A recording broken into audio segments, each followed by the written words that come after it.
And good morning, everybody. It's Peter here from AJS, and it's my delight to welcome you to another online demonstration where we're going into the workshop of a jeweller somewhere in Australia. And this week we're going to sunny Bendigo. And once again, we have the privilege of having the company of Dan Cox. Welcome, Dan. Well, thank you very much for having me. Hello, everybody. It's welcome to my... Oh, sorry. Welcome to your what, Dan? I just missed that. Welcome to my studio. That's great. Now, Dan, I see you're adorned with some interesting little ornaments there. Would you like to elaborate on what they're about? Yeah, so these are a new range that I've been doing, which is based on Australian native birds. So they're all manufactured overseas, but I design them, and I have some new pieces which are coming out as well. So I'm doing lapel pins and earrings, and using photographs of birds, and then designing some new pieces based on those for retail. Dan, I've seen them on social media and the designs are exceptional. Can you give us a close-up of one of them there? Or yeah, let me actually take one of these off, because I'll do the bigger one because it's easier to see. Yep. So they're double pin lapel pins, and then, as I was saying, I've also got earrings. I might go over to here. You might get a better view. Okay, just hang on a sec. Let's see. There we go. So if you can see that, I just have to take off that. So yeah, they're done with hard enamel and just in a base metal, and they're gold plated, and it doesn't really want to focus too well on it. There we go. That might be a little bit better. So I've got kookaburras and fairy wrens and galahs and wedge-tail eagles, a whole range. I think I'm up to probably about 16 birds that I've done so far in the range. And out of these production pieces, I'm also doing limited edition silver pieces, which you can kind of see on the bench over here. I'm doing those as well. So yeah. Now that art, is that 100% your art? Is it? Is this...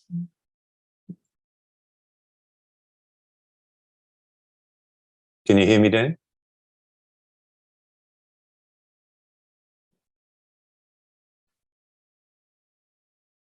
Dan, I've just lost your sound there for a second.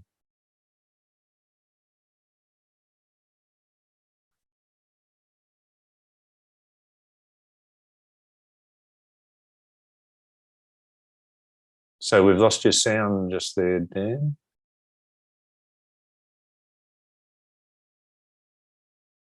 How's that? Okay, I've got you back here. Yeah. For some reason, this has died. I'm all connected. I don't know what's going on. Okay. That is bizarre. But we're on here, right? We are. Yep. It's like working with children and animals. Now, I did just ask you the question, are all those designs 100% yours, or what's the story behind that? Yeah, wow. So I get a photograph, and then I use a particular program to draw over the top of that photograph, and then select the colors. I work closely with the factory overseas so that I can then create the amount of detail that I like to create, because I do quite like a lot of detail into my pieces, even when I'm hand making them. So yeah, they're all of my design, and then they manufacture them, and I then try and sell them. And if people were interested in purchasing them, where would they go to, Dan? Yep. So you can go to my website, which is dancoxart.com.au, and I have a range of them available. I just got the new stock yesterday, so they'll be going up next Wednesday. They'll be launched. But the current range is up there. I'm also having a 50% off sale on some of the older stock, and It can't connect because it wants to update. That's great. And so, yeah, just head to my website and you'll be able to have a look at full range there and everything that is on sale currently. Beautiful. We'll have those details in the comments. So now today's online demonstration, we are working with wax. So what are you going to take us through today, Dan? Yeah, so I'm sure some people have had experience with working with wax before, but I really wanted to kind of, it's probably one of my favorite things to do is wax carving. And it's really good because you don't need a heap of equipment, unlike myself, who I have my own casting set up here as well. So I do all of my casting in-house, unless, of course, I've spent weeks carving something and then I'm more than happy to send it off to get cast by the professionals and avoid any kind of mishaps. But the beauty with wax is that you're creating a three-dimensional object and you get to see what that object is going to be, because what you get in wax is exactly what you're going to get when you get it back in silver. So you can get a feel for it. You can get a feel for the size of what you're creating. The difficulty, I think, with working with wax, and what a lot of people experience with working with wax initially, is wax is really quite light. So you can get quite a big chunk of wax, and even something like this, which is a solid block. You can get this and you can go, oh yeah, that's light. I've made it thin enough. Only to realize that once you've got it cast, it's cost you, $150 to get something tiny done, and it weighs like a sinker, and it's supposed to be an earring or something like that. So there are a couple of things that you need to look out for in regards to wax and working with wax. But the beauty of it is that you can carve it. There's different types of waxes where you can build the wax with a modeling wax, and then you can remove the wax by using a carving wax. And there's different hardnesses based on the color of the waxes that you're going to be, that you can experiment with. But if you make a mistake, it's just wax, right? So it's not overly expensive to be able to fix it or redo it again, or melt wax and put wax back into your design and then come back in and carve it. When you work with a variety of wax, you do get to learn, though, that not all waxes are the same. And even with the differences between the purple, the green, and the blue waxes that you'll find in the harder styles of wax, when you add more to some of these waxes, they are a little bit more brittle than what they would originally be in their form. So if you were to say with the green wax, for instance, you kind of made a major mistake and you were then trying to melt a lot of wax onto it, you'll find that that wax won't react the same way as when you first carved it. So you might want to go for a slightly softer wax like the purple wax or the blue wax, where you can add to that, and you can then go back in and start carving. Now, when I'm saying harder, it's very much similar to like, hard, medium, and easy solder, where, your hard, your medium, and your easy solder are all hard soldering techniques. So they all require a higher temperature, but then they melt at different rates. So it's very similar with the blue and the green and the purple in the way of workability and which one's going to work if you need to add more wax or not. So that will only come with experience and playing and experimenting. So there are a variety of tools that you can use with wax modeling, and you get things that are called wax carving sets, and some of them are wax carving sets and some of them aren't. So your very basic kind of scenario is these ones, wax carving sets. This is a very old one, House of Jewelry. now AJS. You can get these from AJS. So these come in various sets where, you get a variety of ends. They have, 2 ends to them that are, somewhat carving kind of tools, but they're not very sharp. So they're not very, in regards to carving as I would, accept a carving tool. These are kind of like your basic ones. If you're really good with tool making and things, you can sharpen these up so that when you actually do scrape and carve, they will actually do the carving that you're after. Otherwise, you're mainly using them with one of these guys, which is a spirit lamp. And these ones are quite good because they can sit certain ways. So you can have it sit here so that, as you're working down the liquid, and they work on methylated spirits, which evaporates very quickly. So these are constantly empty because they have evaporated. You can heat these up, melt your wax onto those, and then place them onto the object that you're making. So they're more of a heat-resistant tool that allows you to do a little bit of carving, but they're not the greatest tool in regards to, pure carving techniques, which is something that I prefer to do.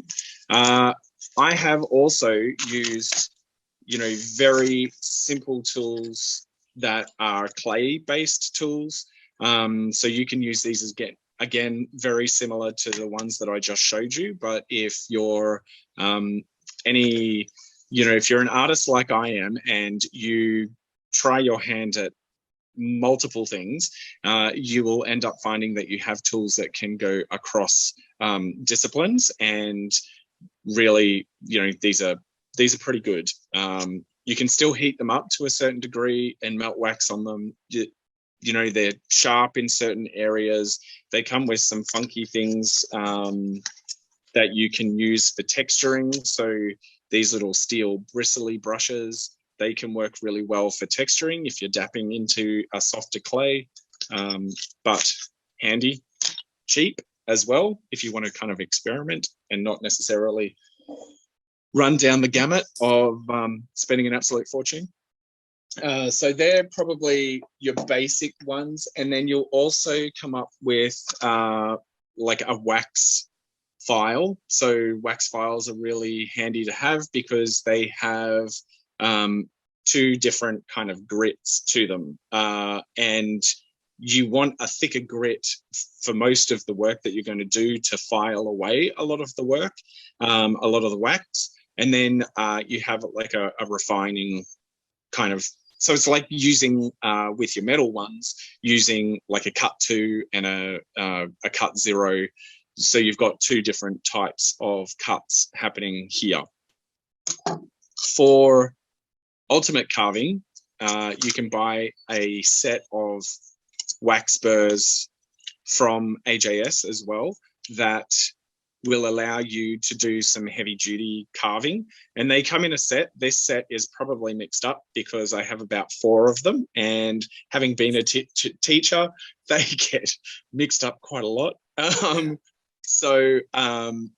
These are really good to be able to dig out into your harder waxes. They don't work overly fantastically with soft wax, but harder waxes, these will carve really nicely. You'll be able to dig out. So if you're hollowing out something, these are really good to use for that. Once again, getting used to using that in your flexi drive. If they get covered in wax and all blocked up, it probably means that your flexi drive is going too fast. But I'll give you a little bit of a demo on those. And then the kind of ultimate tool, really, if you want to kind of step it up from like the wax, the spirit lamp here, you can go through to a wax pen. So I have a dedicated heat source for this wax pen. And it comes with varying nibs. You can change the temperature on it as well. So it goes up to something like 350 degrees, which is quite a lot. But these are really good because they are a dedicated heat source. So you're not having to put them into the heat and out of the heat and into the heat and out of the heat. You can really do quite a lot with this, from texturing your wax through to creating a bead for stone setting, which I'm going to show you a little bit of stone setting today as well. So stone in place, ready for stone in place casting. So one of these is super handy. Then once you kind of go to one of those, you'll go, I don't want to use a spirit lamp ever again in my life. Then carving wise, the ultimate for me are the Wolf tools. So if you haven't seen these are the Wolf tools. They're made by Kate Wolf in Maine in the United States. They are wicked sharp, as it says on the mine are really well used. So warning, handle with care. Some of these tools are wicked sharp, which means really sharp. And they are really sharp. And you're working with wax, so I've never had to sharpen them. They just work beautifully. They carve beautifully, and I'm going to show you how they do that. They come with a variety of sizes, and they come with a variety of shapes. So you can do all your marking out with these designs. You can do channels and a whole range of kinds of things. If you have a mini lathe, you could also use these on a mini lathe if you're that adventurous. They also come in a micro set. So these are just smaller versions of the larger ones. You get fewer in the smaller versions as well. And that is because you don't necessarily need to use all of what is available in the larger set. But if you're after detail, you will find as you're getting into doing more carving, if this is the route that you go down, that these are kind of necessary. I like a lot of detail in my pieces, so they are super necessary for me. So they're probably my ultimate tool that I would go for.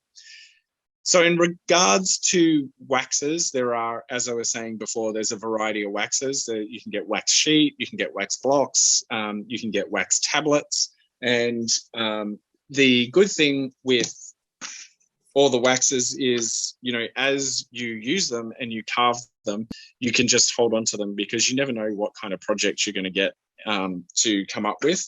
And I have, a collection of odds and ends that I use. And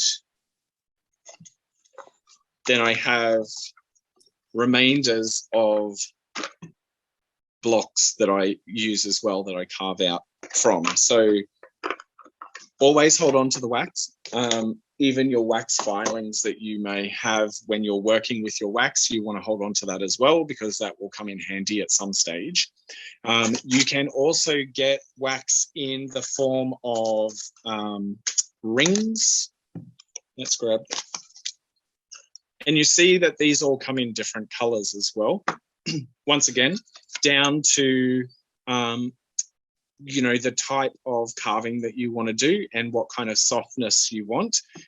It's one of those things. The more you work with it, the more you understand the differences between the colors. And the good thing with the ring wax is it comes in a variety of profiles. That's it. Then, so, if you're going to do ring waxing, then you want to use a wax reamer. They do generally come with sizes on here, but those sizes are normally US sizes and kind of don't really relate to the actual size that you're carving. So it can be quite confusing. So I just rip that off because I just use a ring sizer when I'm working with wax rings so that I know exactly what the ring size is going to be to Australian standards. And then you probably want one of these guys as well. And this is just a wire brush that is designed for cleaning out your files so that you're getting rid of any of the wax that may be left in the file. There's your kind of like basic setup, I suppose. So So, Dan, I'll just take an opportunity to say hello to the crew that we've got out there watching this morning, including Kylie, Deborah, and Susie. And if you're involved in the session this morning, just give us a shout out. That'd be good to know who you are and where you're from. Excellent. And thanks for joining. Ask any questions along the way. It's all, I can multitask. So if you'd just like to give us a little rundown of what we're going to do today, just so people know what they can expect, that'd be great, Dan. Yeah, sure. So, so I recently put out a poll to my mailing list and asked them out of the designs that I have already done, what they would like to see as a limited edition pin in sterling silver. So I have started to carve one of my fairy wrens, which is this little pin here. So people want to see this as a nice limited edition, sterling silver pin.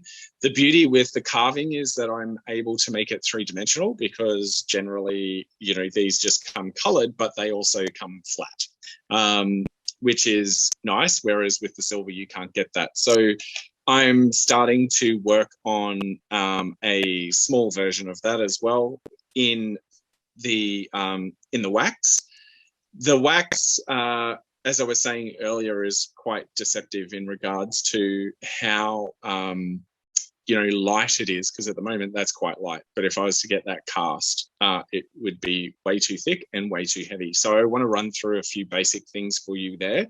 But also, I mentioned earlier about doing stone and place casting, and you can do this quite easily just with CZs to start off with. And then when you want to kind of go into more expensive gems, it works really well with sapphires and diamonds. You just need to be prepared that you can potentially lose the gem. So I probably wouldn't do stone and place casting with your 1 carat diamond.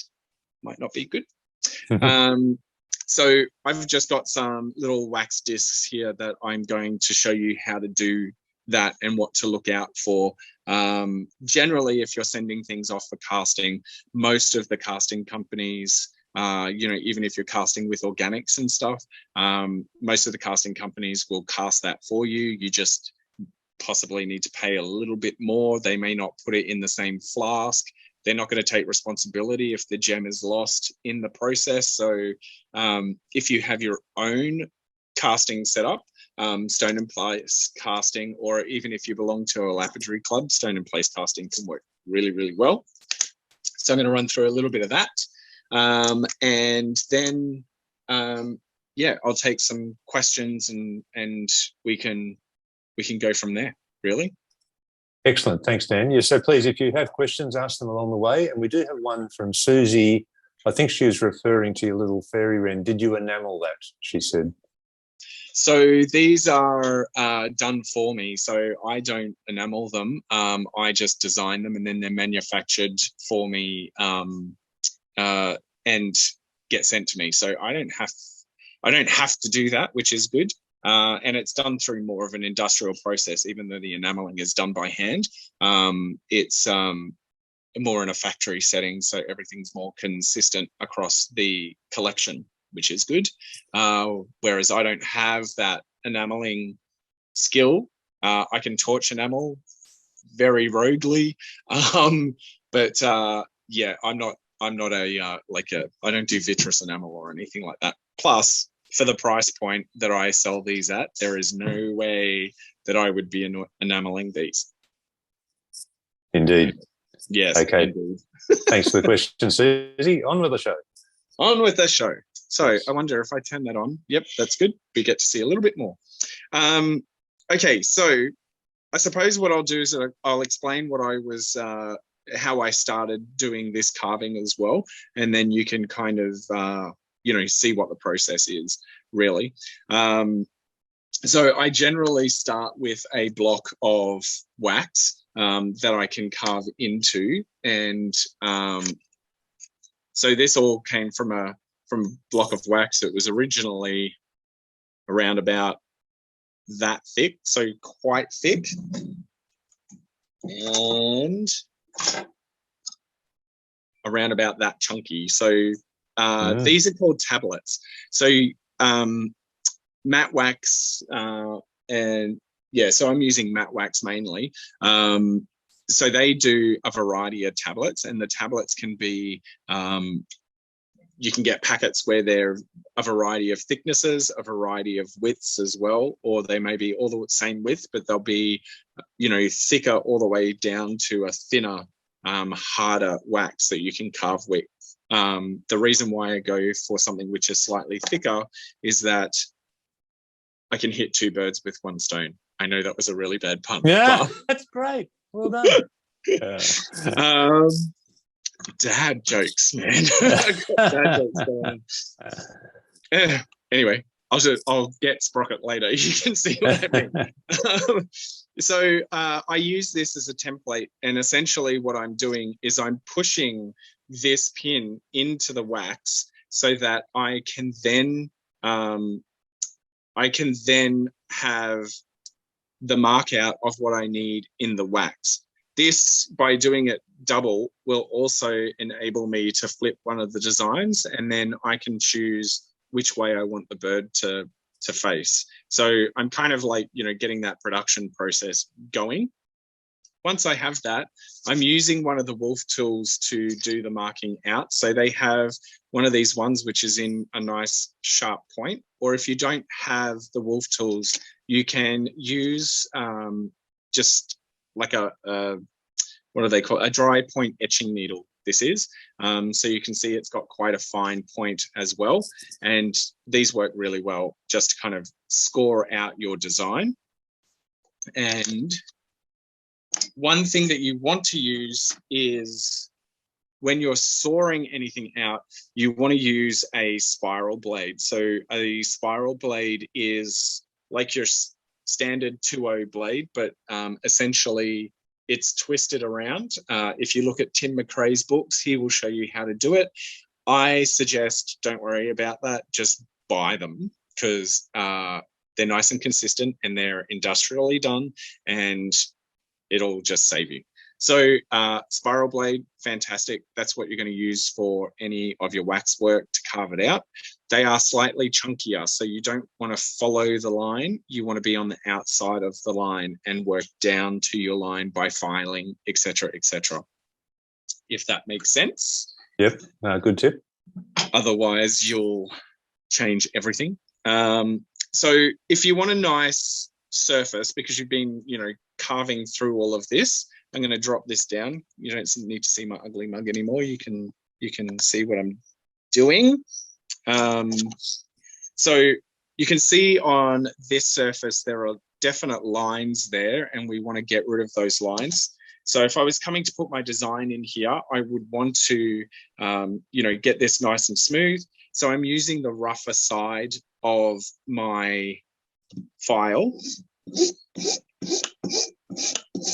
And this will be quite a quick process because it's quite a chunky file and it's quite a good cut to be able to get a lot of material out of the way very quickly.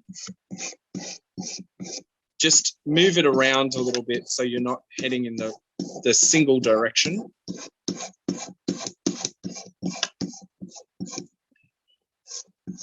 And I'm not worried about the thickness as yet. I'm not trying to get it all nice and level, because the bird itself, when I start carving it, isn't going to be level. It's going to, I'm wanting 3-dimension here. So it does stick to you, a lot of this wax. So just be prepared for that. So generally what I do is I look at the bird, I put that in front of me, or the object that I'm carving. If you have a printout, you could use a printout on paper and use a glue stick and glue it to your wax. Then you can kind of come through and you can, with your tool, you can mark out by pressing little dots. You don't want to be too heavy-handed with this, but I'm just doing almost like a dot to dot of the design so that I roughly know where everything is. And I can easily see that when I start to carve. I'm going to show you how you're going to easily see that. But if you do dots, it's just a rough estimate, really, because you're going to be carving all of this out. It's not going to, it doesn't need to be exact at this point in time, but you want it pretty close so you know what you're doing. So I start putting in some detail. And, you know, at the moment, you can hardly even see that. So what I do is get some talcum powder on my finger and rub that in. And then you can start to see where your design is. Yep, so then when you start to carve, you know, you have these lines and you can continue to put those lines in so that you're not kind of going, you know, off story, really. So I would go through and do that entire thing. I'm just going to do where the body of the bird is. So I have that shape.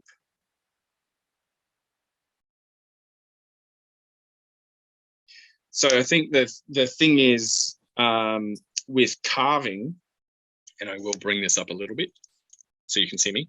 The thing with carving is you're taking something which is two-dimensional and you have to think about it in a three-dimensional way. So that can be, you know, a challenge. For me, it's the excitement aspect of it, because I'm taking a three-dimensional object, or I mean a two-dimensional object and another two-dimensional object, and I've got to think about how the bird would actually be. Like, you know, you can have reference images and all that kind of jazz so that you can see, okay, well, the belly of the bird's got to, you know, the bird is rounded, so I need to create this rounded shape.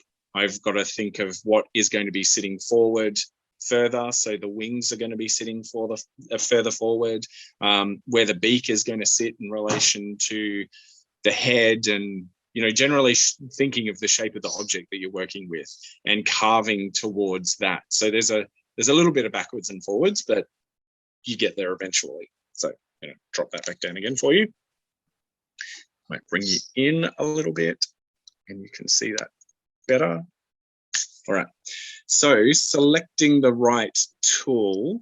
Now, with these kits, they come with a variety of tools and a variety of sizes and shapes, etc., etc. You will probably find that you will use maybe 5 main shapes. And for me, there are these like spade style ones, and these are some of my favorite ones to use because they are really good at digging out, and you will see that soon. This one here is sharp on the very edges, so it's a triangular shape that comes down to a really sharp point, and each of those edges is really nice and sharp, so that actually scrapes away a lot of material very, very nicely. And it also is in the mini set, which is very handy. And then you have these types of shapes, which are more like an arrowhead. So they can work quite well to dig out channels as well. We may use those a little bit.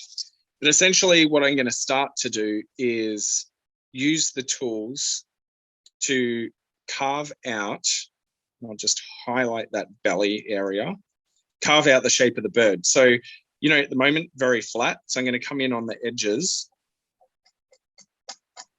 So I prefer to use the tools pulling them towards me rather than pushing them away, but sometimes you do need to push them away. But I use them more so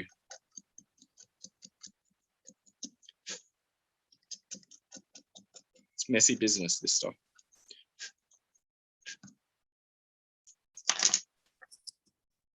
And can see how quickly it actually carves things away. So, you know, bulking out your design and bulk removal of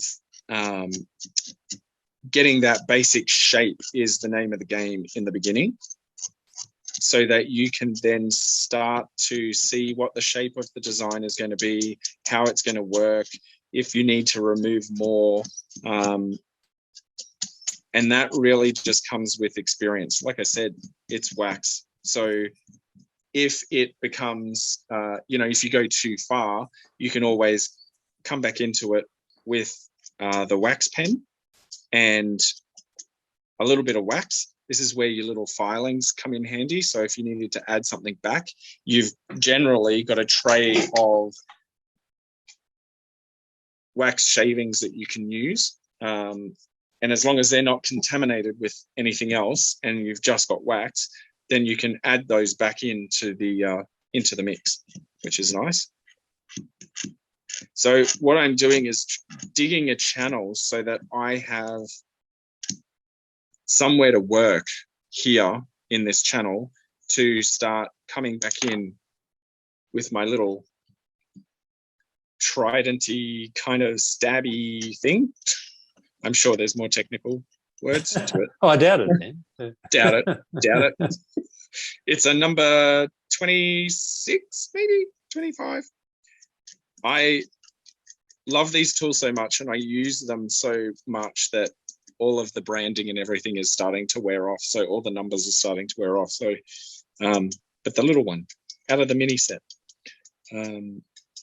these are well and truly worth the investment of,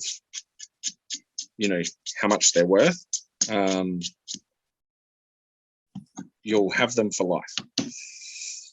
So I'm starting to get a little bit of shape going on. I'm starting to get a little bit more depth. But my problem will be in going into here is the wing actually needs to sit out further than the body, so that I can, give that dimension that I need. And you'll see on this particular one, that is where I'm currently at. There is a little bit of difference here between the body and the wing, and I'll probably highlight that a little bit more. But even in regard to this little black section here, I'm kind of coming in and defining the sections that are on the bird, so that it kind of marries into that pin a little bit more. So what I need to do, so these little spadey style ones, when you come into wax carving, it's little bit by little bit. It can be I find it therapeutic, not frustrating. That's why I will sit in the studio for hours and hours carving something, and it doesn't kind of look like I've gotten very far, but I have. That is, the beauty of being able to carve something in as a three-dimensional object and then be able to put the details in. So as I carve away, I'm always looking to see, how smooth the surface is and what I need to do to make the dimension work a little bit more in regards to, to the front of the image. Once I've got the front of the image worked out, I can always come in from the back and I can dig out from the back. So I dare say that I'm not going to need that amount of bulk. So this is where these lovely tools can come in, and I'll demonstrate one of these because they're pretty intense. But mainly working them from the back to be able to dig out a hollow, so you can hear my flexi drive going. So I just hit quite lightly.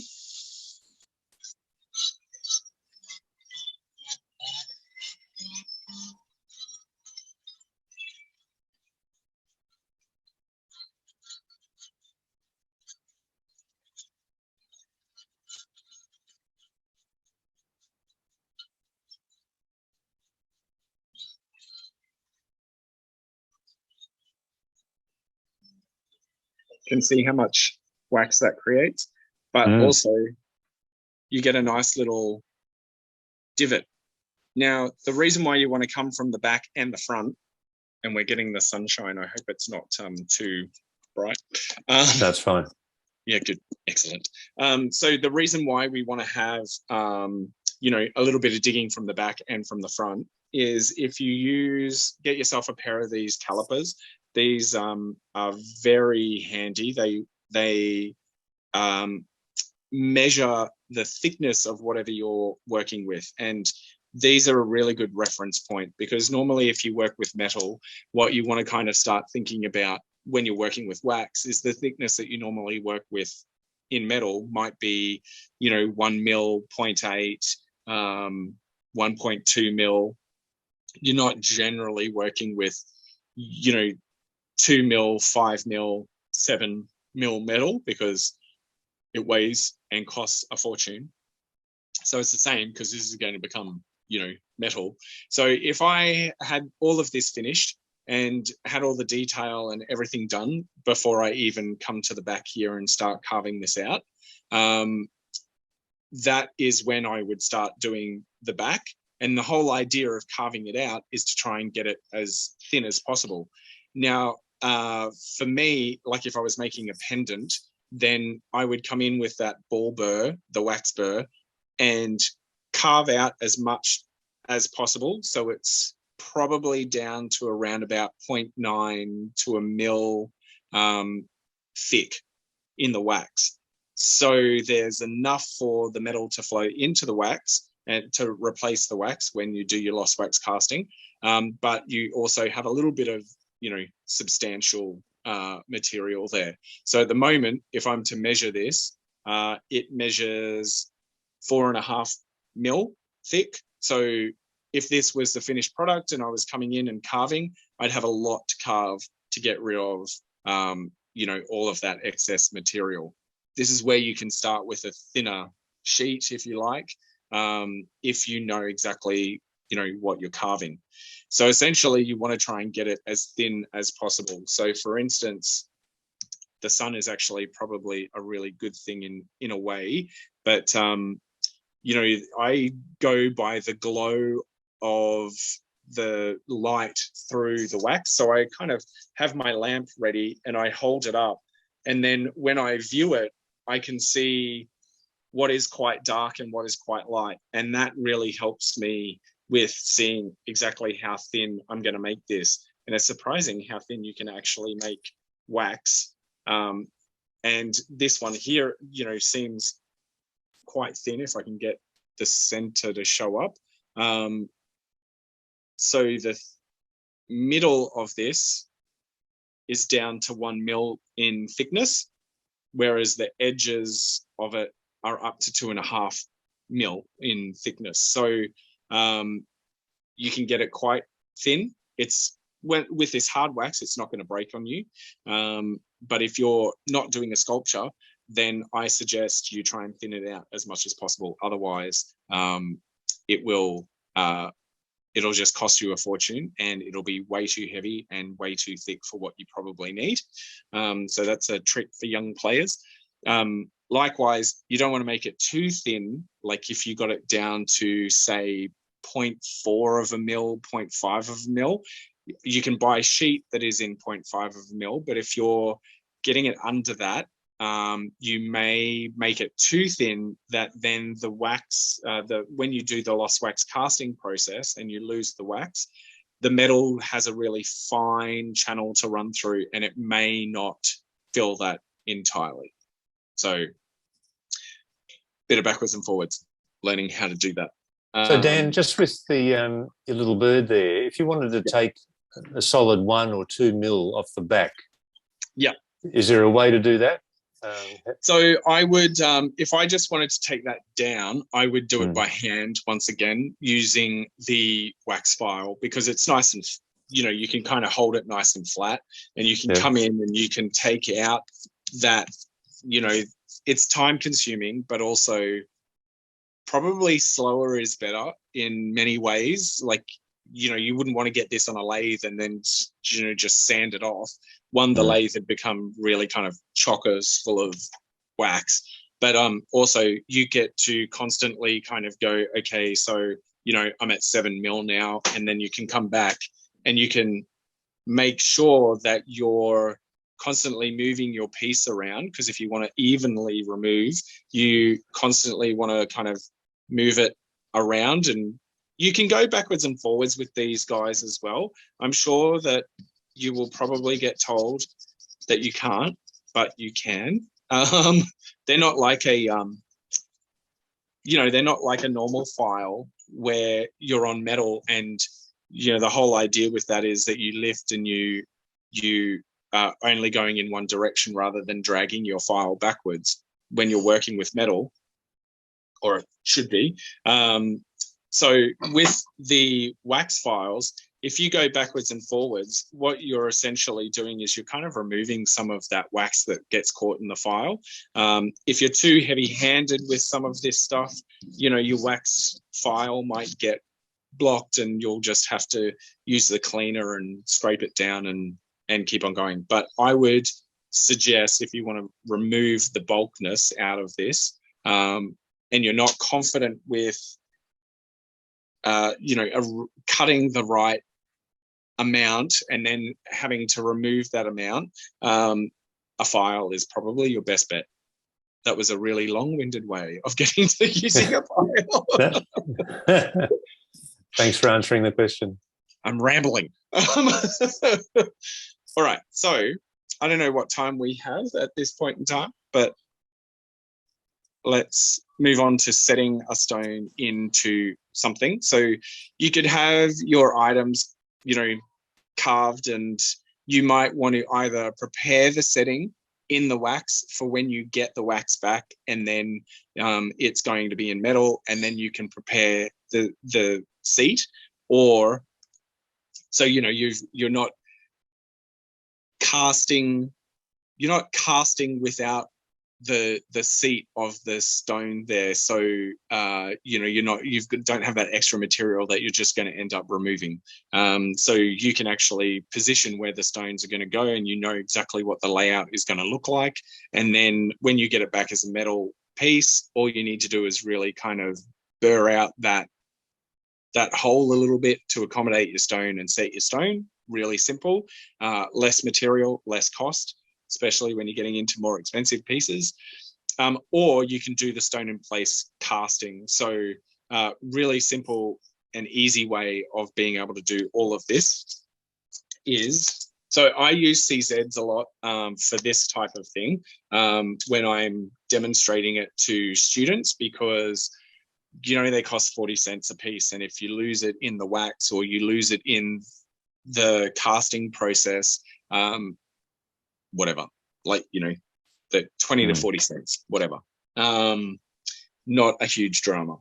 But if you're, what color do you want, Peter? I've got pink, white, purple, red. Oh, purple will go with your glasses, man. So okay, purple then. Let's do purple. Let's pick a purple one. Why not? Purple is my business color, so I'm all up for that. That's good. Okay. Good choice. All right, so let me just clear some of that out of the way. All right, so I've just got like a 4 mil CZ. It's quite a dainty little thing. You probably can't really see it given the. We can see a little purple speck there. Yep. Yeah, a little purple speck. That is the one. So generally, what I do in this process is I mark out where I want that to go, just by using a drill bit, and that drill bit can be, you want it smaller than your gem, but you don't want it to be too tiny. With wax carving, and especially when you're doing a stone in place casting, you want to say you've got your wax here. Then what you want to do is you want to be able to have investment powder grip the stone from underneath and grip the stone from the top. Because if you don't have it gripped from both sides, when the wax disappears, that's where your stone disappears, because there's nothing holding it. So you need to have it being held between 2 points of investment powder, so that when your wax burns out and there's a cavity, when you inject your metal can wrap around the stone. And then eventually, when everything cools down, because this is a super important part of this process, when the flask is completely cool, you then soak it so you're not shocking and shattering the stones, and you dig out your piece. Your stone should still be in place because of that initial contact of the investment powder between, your wax. Does that make sense? It makes a lot of sense. Thank you. Yes. Excellent. Give you all these little tips and tricks of everything that I've screwed up in time. So I'm just going to drill a hole. I'm not concerned at this point in time where it is. And I can open that up a little bit if I want. So I'm using a fairly uniform stone, so I can use things like setting burrs. So the shape of a heart burr is generally quite good because I can just place that in. Heart burrs are usually rough enough for me to be able to do this kind of setting as well. They don't clog up too much, but then you just want to be really nice and light, and you're going in and out a little bit until your stone sits flat or a little bit under the lip of the wax, depending on the type of setting that you're going to do. So making sure that you're nice and straight on.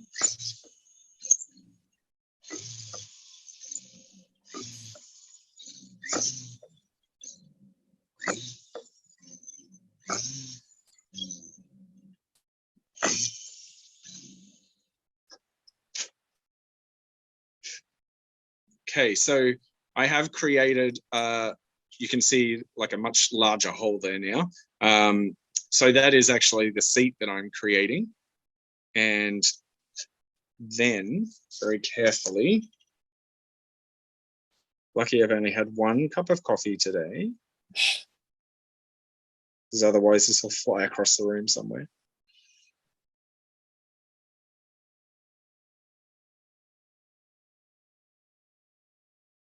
So what I'm looking for is to make sure that the stone fits perfectly, which it should, because I've got a 4mm stone and a 4mm burr, so there should be no room for error, essentially. And it's all held in there by the wax, so there's still a little bit of kind of, there's enough around the gem that it's going to hold on to that stone, but I'm going to open up the back a little bit more because I want to make sure that that investment is touching from both sides rather than kind of risking it. We'll swap that over again.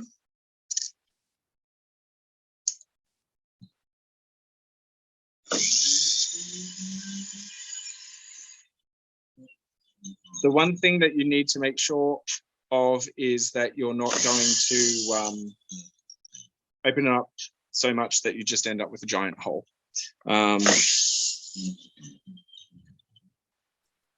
That's where the wax pen becomes your friend, because you have a giant hole in there. Okay. So I have the gem in there, but then on the back, I have a nice wide hole there as well. So when I know now that when I invest this, I'm going to have investment holding it from this side and holding it from that side. So then when the wax is gone, I still have the investment, and hopefully I have the stone still. But what I might want to do is kind of make sure that that gem stays in there. So I can get my wax pen, my dedicated wax pen here, and I might want to create some like little tabs or little beads for hammering over post casting. So say for instance, I wanted to do this, but I didn't want to necessarily do a stone in place casting. I could take the stone out, prepare the setting. So I'm preparing it, but I could also put the beads there now so that when it comes time for me to actually put the stone in post casting, I can come in with my heart burr, drill a hole. I've got two little or 3 little tabs or 4 little tabs, depending on what your design is. Those little beads there that I can then hammer over the top of the stone just to hold the stone in place. Or if I'm doing my stone in place casting and I want to make sure that it's going to stay in there, I can do my little beads. So I've got quite a bit of wax on my tray here. And so essentially I'm making a little bead on the end.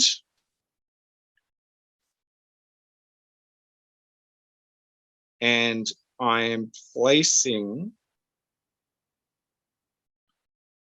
little beads.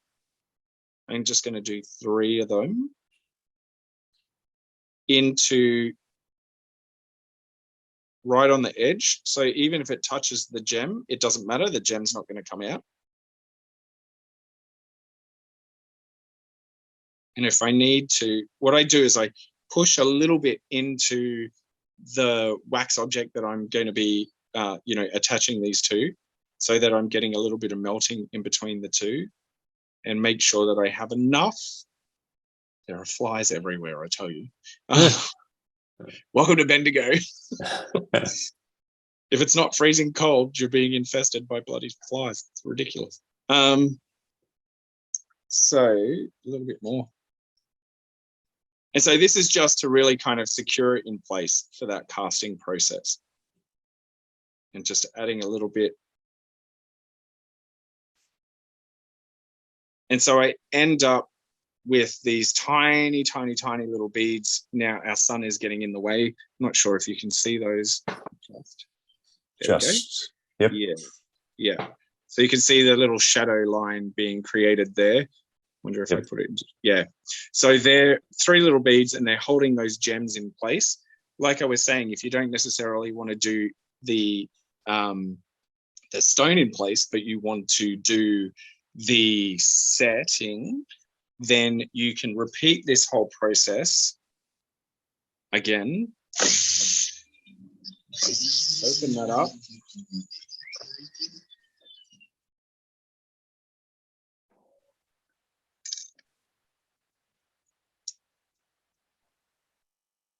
Create your seat.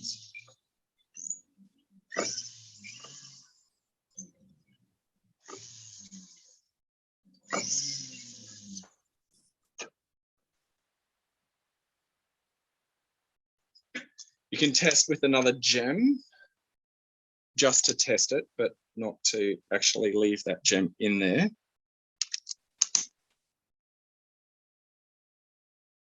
Making sure that it fits nicely. It's going to sit low enough. Push that out. This is the first sunny day in about, I don't know, two weeks, probably. It's like winter doesn't want to let go. And it'll be 40 degrees before you know, Dan. Oh, it'll be 47 degrees and we'll all be like going, everything's dead. What happened? I know. It's just ridiculous. Okay, so this is the same process, but without the gem in place. So I'm just coming onto that edge, forming a little bead. You know, you can do 4 of these. You can do, depending on what your design is, as many or as little as you like. Just need a little bit more for my 4th one. And this is a super, super simple way of being able to do a setting, because you know what your setting is going to need to be because you've created it already. It won't fill up. You'll just end up having your little design there. You can see those little green beads against the purple wax. So that one there near my finger, my index finger, is the one with the gem in it, and the other one is just the hollow one ready to go. And you've got stone settings ready to go, easy peasy. And you don't have all that extra material, which is going to cost you money when you get it cast. So it's getting very bright. So stone setting in place, wax casting in place. Are there any questions that anybody might have? Well, it looks like we've sold some burrs, some wax burrs to Susie, so that's good. Thank you for that, Dan. Excellent. Good. She's keen to get some of those. Yeah. But I will invite, if you have any questions for Dan on anything that he's presented this morning, please pipe up now. Post your question in the comments. Ask now. Oh, so another thing while we're waiting for some questions, you can do all this wax casting, and then what happens, if you want to do multiple things, then I would suggest that you get a professional mold made of your pieces. And, the Palloys, there's Peter W. Beck, there's Apex, there's a whole range. Sorry, I thought Sprocket was coming to say hello to you, but he's not. Yeah, bugger. So if you want to go down the path of like doing multiple pieces, once you've done your wax carving, you can get a mold made of it. And, various companies make different styles of molds, and they are, super handy. I'm just trying to get you some shadow going on, unfortunately. Yeah, we got it now. Yep. Yeah, there we go. Excellent. So this is just a really simple, design, but I would recommend getting professional molds made. And a lot of the companies, if you don't have a wax injector or anything, a lot of the companies can hold on to your molds for you, and then you can get those made in replication as well. You can also go down the path of creating a Pinky Seal mold. So Pinky Seal is a lovely little product that allows you to do wax molds that you can then come in and carve, depending on how many pieces you want to replicate, I suppose. This is probably a little bit more time consuming, and this was originally molded off a stone. So this needs to be, carved into and thinned out and then sent off for casting or cast here. And then I would get a professional mold made, because this is a double-sided mold and it allows you to, get the right thickness every single time.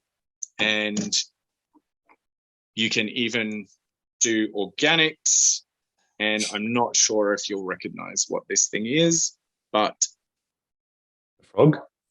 Yeah, a toad to be precise. Oh no! Yeah, it died, and I cast it. oh no! Yeah, it was. Oh, I'm pleased now. It wasn't a frog. Yeah. No animals die in this process, right? Right.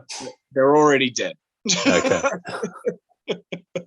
But yes, it was all for a joke, essentially. Or a croak. Yeah. Or a croak, yes, yeah. Definitely. Yeah. Who's got the dad jokes now? Indeed. So, Dan, Susie said, great demo, thank you. I want to try casting a stone in place. So she's keen to get into it. So well done, Susie.